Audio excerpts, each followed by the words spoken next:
Hello students, welcome back in our YouTube channel physics chemistry solution. तो हम पढ़ रहे थे अपनी 6th यूनिट ग्रेविटेशन, और इस यूनिट में अभी तक हमने पढ़ लिया है introduction of gravitation, Kepler's law और न्यूटन्स लॉ ऑफ ग्रेविटेशन, यानी यूनिवर्सल लॉ ऑफ ग्रेविटेशन। ठीक है, तो लास्ट टॉपिक हम पढ़ रहे थे यूनिवर्सल लॉ ऑफ ग्रेविटेशन, हम उसी को आगे कंटिन्यू करते हैं। तो क्या, आइए स्टार्ट करते हैं। लॉ ऑफ ग्रेविटेशन हम पढ़ रहे थे।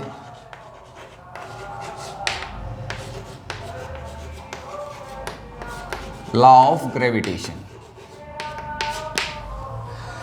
क्या पढ़ा था हमने? न्यूटन ने हमें क्या बताया था कि इस यूनिवर्स में जितने भी ऑब्जेक्ट हैं, हर एक ऑब्जेक्ट हर दूसरे ऑब्जेक्ट को अपनी तरफ अट्रैक्ट करता है। मान लेते हैं दो ऑब्जेक्ट है जिसका मास m1 है, m2, और इनके बीच का डिस्टेंस है कुछ r।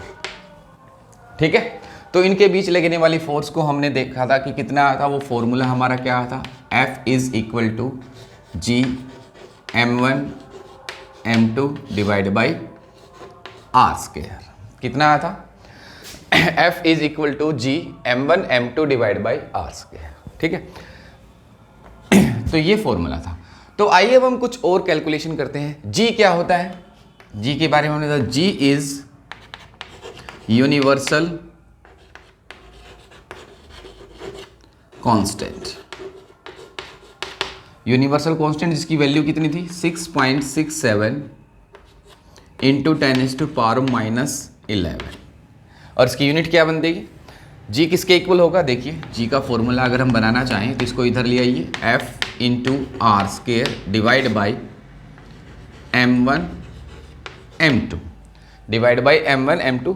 तो इसकी यूनिट क्या बन जाएगी? न्यूटन मीटर स्क्वेयर पर किलोग्राम स्क्वेयर। ठीक है, तो जी की वैल्यू ये होगी। अगर वर्ड्स में हम इसको डिफाइन करना चाहें जी को, तो हम कैसे करेंगे?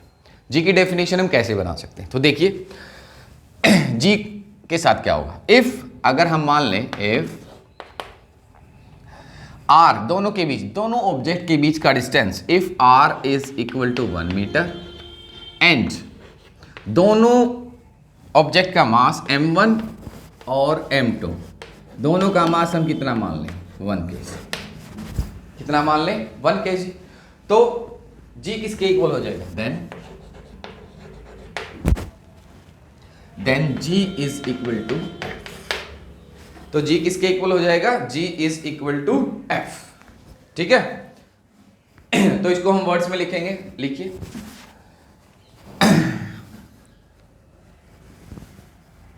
तो g इज यानी gravitational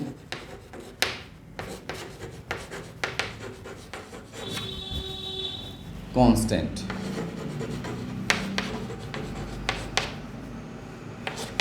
g is force experienced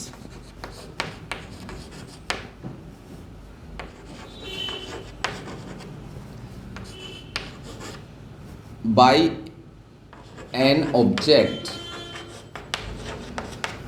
of mass 1 kg due to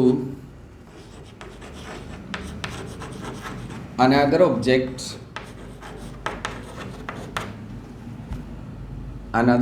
of mass 1 kg kept at a distance of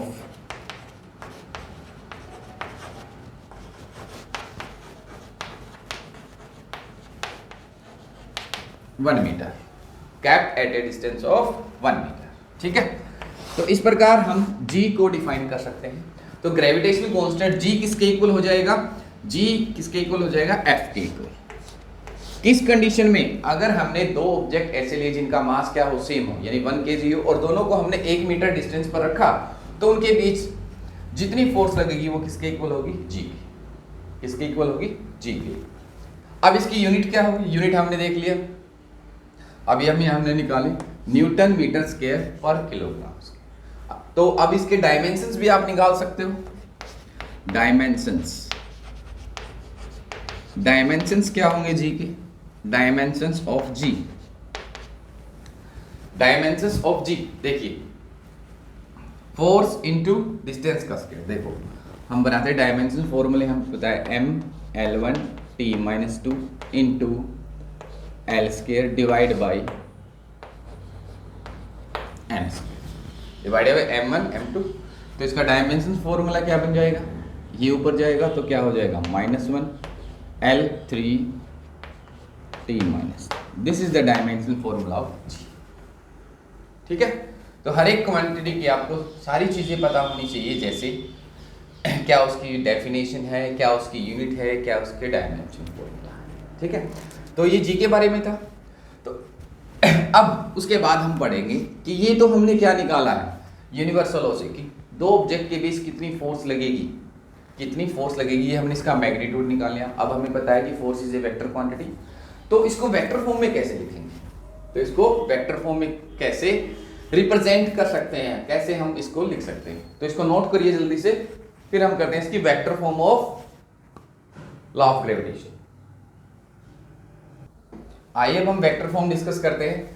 देखिए दोनों ऑब्जेक्ट के बीच, दो ऑब्जेक्ट लिए हमने जिनका मास m1 m2 है, जो कि r डिस्टेंस पर है।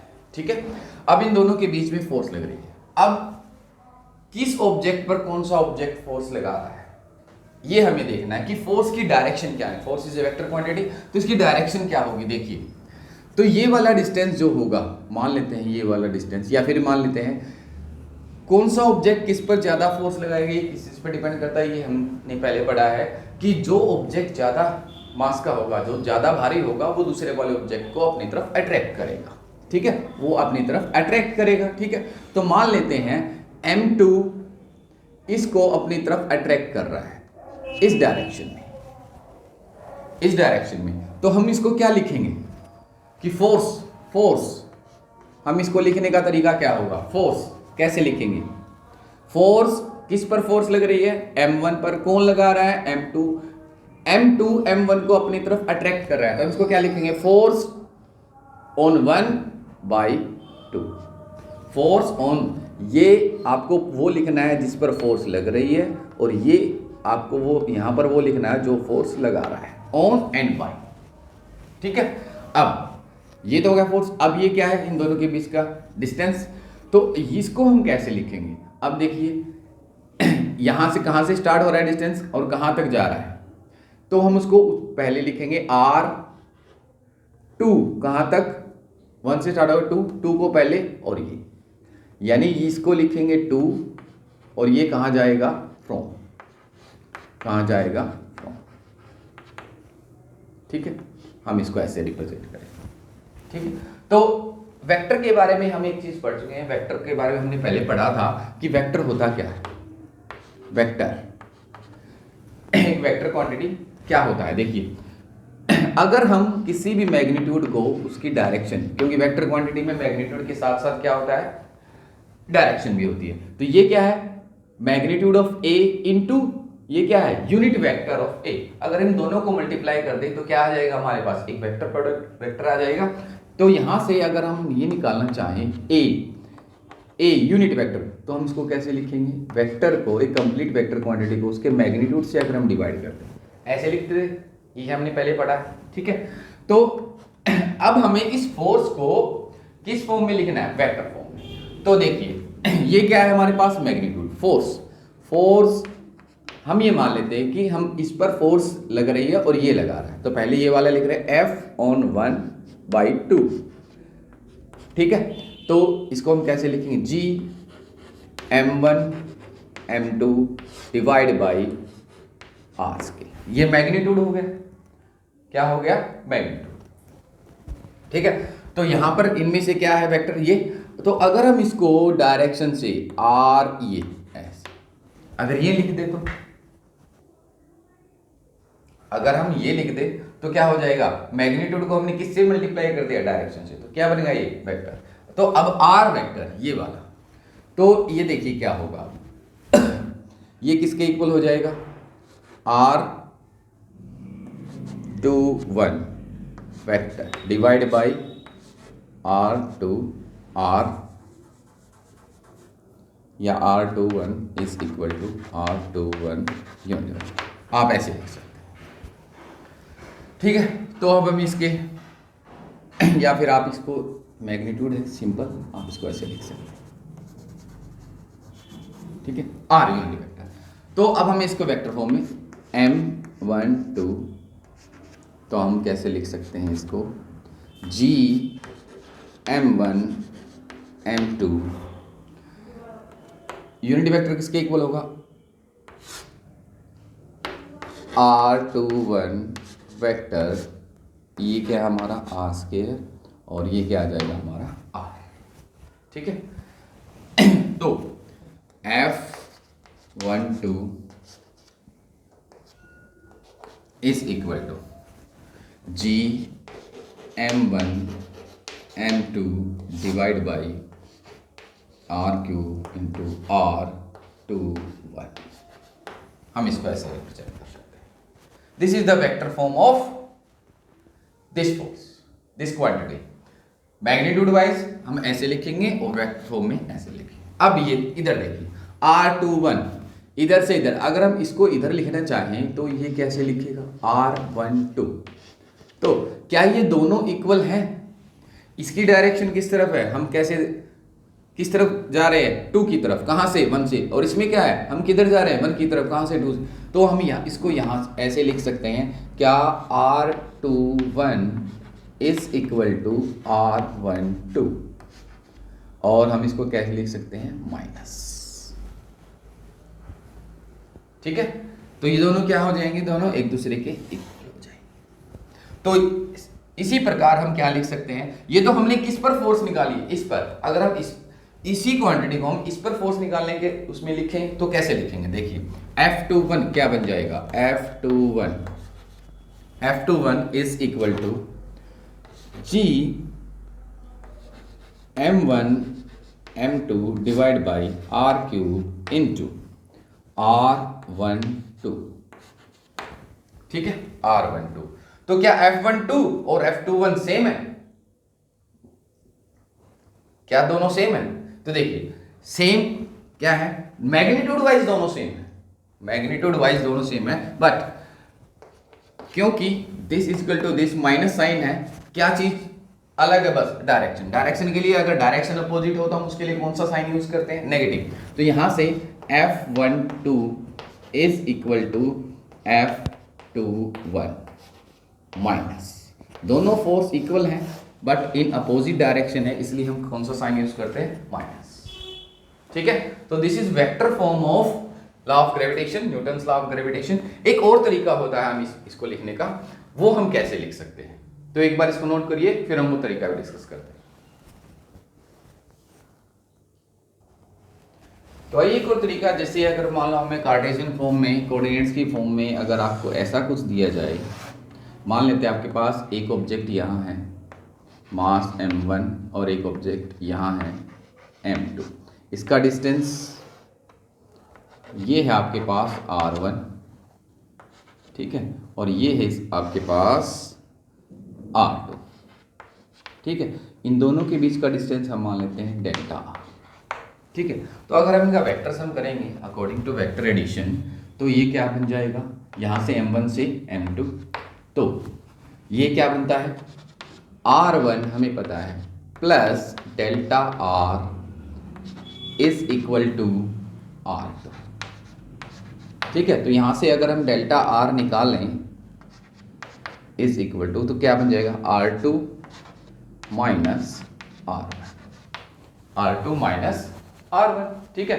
तो हम इसको इस प्रकार निकाल सकते हैं। तो अब चेंज कहां होगा, अब चेंज कहां होगा, देखो r21 इस वाली क्वांटिटी में देखिए r21 क्या है, दोनों के बीच का डिस्टेंस, यहां पर हमने दोनों के बीच का डिस्टेंस क्या लिया है, डेल्टा r, क्या लिया है, डेल्टा r। तो हमारा फॉर्मूला क्या बन जाएगा, यहां से देखिए F12 is equal to G m1 m2 divide by r³, और यहां पर क्या आ जाएगा हमारे पास r2 माइनस r, बस ये चेंज होगा, क्या चीज चेंज हो जाएगी, ये वाली चीज चेंज होगी, ठीक है। तो और दूसरी वाली फोर्स, दूसरी वाली अगर F21 निकालना हो तो क्या आ जाएगा, G m1 m2 divide by r³ r1 minus R2, minus sign change होगा बस। ठीक है, तो इस प्रकार हम ये वाला तरीका भी आप यूज कर सकते हैं वेक्टर फॉर्म के लिए, ये भी और ये भी। ठीक है, तो इसको नोट करिए जल्दी से। फिर हम नेक्स्ट टॉपिक स्टार्ट करते हैं, that is acceleration due to gravity. तो आइए नेक्स्ट टॉपिक स्टार्ट करते हैं, एक्सेलेरेशन ड्यू टू ग्रेविटी। अब इसका क्या मतलब होता है? एक्सेलेरेशन ड्यू टू ग्रेविटी, हमने एक फॉर्मूला पढ़ा है, अभी हम पढ़ रहे थे, F is equal to G m1 m2 divide by r। ठीक है, ये फॉर्मूला हमें क्या बताता है, यानी Newton's law of gravitation, Newton ने हमें क्या बताया था कि हर एक ऑब्जेक्ट हर दूसरे ऑब्जेक्ट को अपनी तरफ अट्रैक्ट करता है विद सम फोर्स। ठीक है, तो ऐसी एक ऑब्जेक्ट मान लो हमारी अर्थ है, तो आपको पता है कि जो भी जितने भी ऑब्जेक्ट है सबको अर्थ अपनी तरफ अट्रैक्ट करती है, एक फोर्स के साथ करती है। ठीक है, जैसे कोई भी आप मान लो ये ऑब्जेक्ट है, ये ऊपर से आप इसको छोड़ोगे तो ये यहीं पर नहीं रहेगा, यहीं पर नहीं रहेगा, वो कहाँ आएगा? नीचे। इसका मतलब क्या हुआ? इसका क्या मतलब कि कोई भी ऑब्जेक्ट, हमने पढ़ा है कि कोई भी ऑब्जेक्ट कब मूव करता है, कब अपनी स्टेट चेंज करता है, जब उस पर फोर्स लगती है। तो इसका मतलब इस ऑब्जेक्ट पर भी कुछ ना कुछ फोर्स लग रही है, इस चौक के टुकड़े पर भी कोई ना कोई फोर्स लगा रहा है। कौन लगा रहा है? कौन लगा रहा है? हमारी अर्थ लगा रही है। कौन लगा रहा है? अर्थ लगा रही है। तो हमारी अर्थ, क्योंकि हमने डिस्कस किया था कि किसकी फोर्स ज्यादा होगी, किसकी इफेक्टिव फोर्स होगी, जिस ऑब्जेक्ट का मास जितना ज्यादा होगा वो उतनी ही ज्यादा फोर्स लगाएगा, जो ऑब्जेक्ट जितना बड़ा होगा वो उतनी ज्यादा फोर्स से किसी दूसरे ऑब्जेक्ट को अपनी तरफ अट्रैक्ट करेगा। ठीक है, तो आइए देखते हैं कि कैसे एक हमारी अर्थ दूसरे ऑब्जेक्ट को अट्रैक्ट करती। मान लीजिए ये अर्थ, ठीक है, ये इसका सेंटर, ये इसका रेडियस, इसको हम मान लेते हैं R। ठीक है, एक ऑब्जेक्ट मान लिया हमने यहां पर, ये वाली हाइट h मान ली। ठीक है, R की वैल्यू हमें पता है नियरली कितनी होती है, 6400 किलोमीटर, 6400 किलोमीटर। ठीक है, ये वाली हाइट h, तो ये टोटल डिस्टेंस। अब देखिए जो फोर्स लगाती है, अब अर्थ तो बहुत बड़ी है। अब हमने क्या पढ़ा है कि एक ऑब्जेक्ट ये m1 m2, ठीक है, इन दोनों के बीच डिस्टेंस कुछ r। ठीक है, ये ऑब्जेक्ट इसको अपनी तरफ खींच रहा है, किस तरफ? इस तरफ। अब ये अर्थ तो बहुत बड़ी है, अर्थ तो बहुत बड़ी है, तो ये हमारी अर्थ इस ऑब्जेक्ट को एक फोर्स के साथ खींच रहा है। उस फोर्स की डायरेक्शन कहां होगी, किस तरफ होगी, कहां पर होगी? तो अर्थ यहां होगी, यहां होगी, यहां होगी, या फिर यहां होगी, कहां होगी? तो इसके लिए हम एक हमारा पुराना कॉन्सेप्ट यूज करते हैं, जो कि हम लास्ट यूनिट पढ़ा था, सेंटर ऑफ मास। तो हम ये मानते हैं कि जो फोर्स की डायरेक्शन है, इस अर्थ का पूरा मास कहां पर कॉन्सेंट्रेटेड है? सेंटर पर। कहां पर? सेंटर पर। और जो फोर्स लग रही है उसकी डायरेक्शन क्या है? Towards its centre. ऑलवेज हम क्या लेंगे कि फोर्स किस तरफ लगती है? हमेशा उसके सेंटर पॉइंट की तरफ। तो ये वाला टोटल डिस्टेंस, इसको हम क्या बोलेंगे? इसको हम बोलेंगे r, स्मॉल r। ये r क्या है कि देखो फोर्स किस तरफ, कहां से लग रही है? सेंटर से। किस ऑब्जेक्ट पर? इस पर। तो ये वाला जो r है, ये क्या होगा? Total distance. क्या होगा? r is equal to r plus h। ठीक है, बट अगर ये डिस्टेंस बहुत छोटा है, अगर ये डिस्टेंस बहुत छोटा है, मान लीजिए अप टू 1 किलोमीटर, तो in comparison to 6400 kilometre, 1 kilometre का, देखो एक तो हम एक तो 6400 का स्केयर करें, 6400 किलोमीटर का स्केयर करें, एक 6401 इसका स्केयर करें, तो कितना डिफरेंस आएगा? ना के बराबर। तो for very small distance,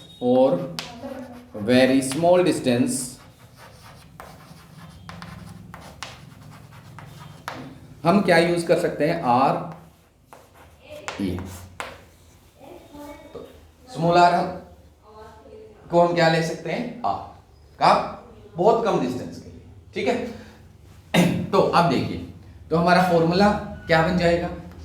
F is equal to G m1 m2, आप इसको ऐसे भी लिख सकते हैं, r प्लस h का स्केयर। r प्लस h का स्केल। ठीक है, अब देखिए ऐसे भी लिख सकते हो और आप ऐसे भी लिख सकते हो। तो अब देखिए फोर्स, अब हम कैलकुलेट करते हैं कि ये ऑब्जेक्ट मान लीजिए यहां पर है, यहां पर है, ठीक है, इस ऑब्जेक्ट पर फोर्स लग रही है।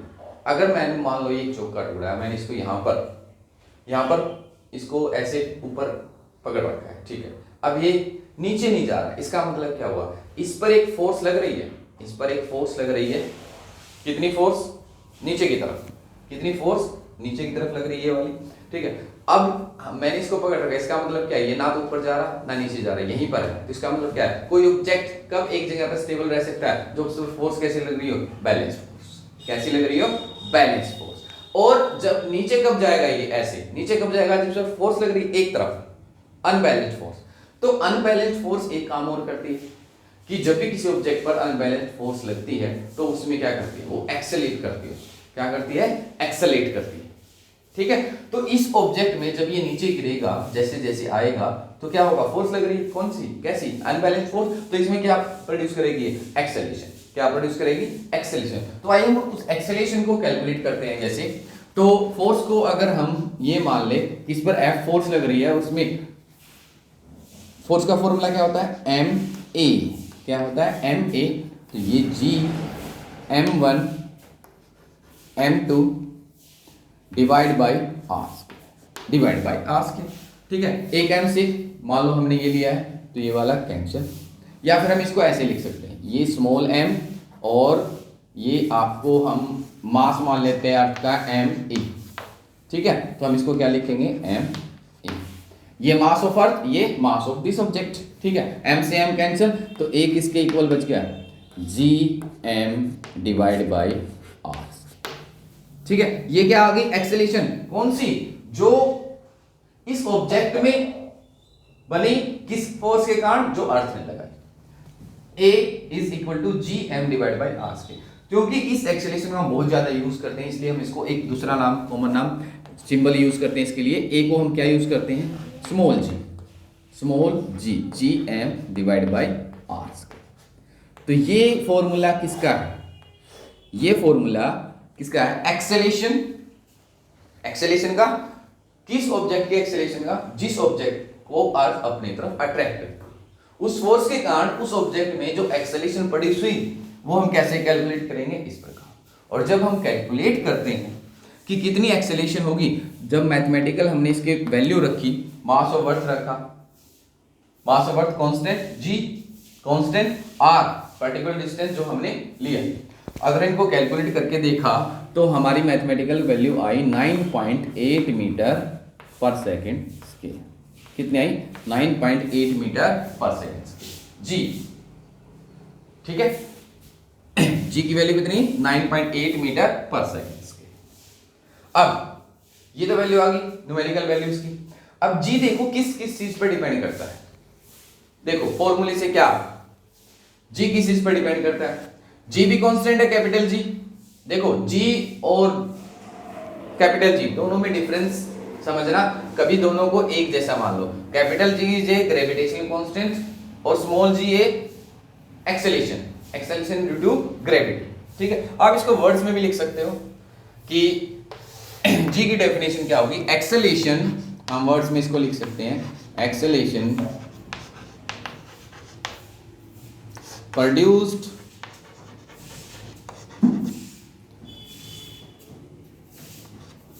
in a body